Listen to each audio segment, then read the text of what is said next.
Miranda niskason inuni istisninotin. At the age of 13 years old, that's when I first started running. You put on your shoes, you go out for a run. I just collect all my thoughts and debrief, and I feel good afterwards. That's my escape place. I first started participating in marathons. Eventually I got into the Summer Games.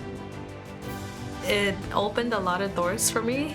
I was selected to participate in the North American Indigenous Games. My daughter, whenever she sees me run, she's engaged and motivated to do what I do. But as a mom, I do want her to explore her own path. Sports bring people together, so that sense of community and shared experiences, that's what get me going.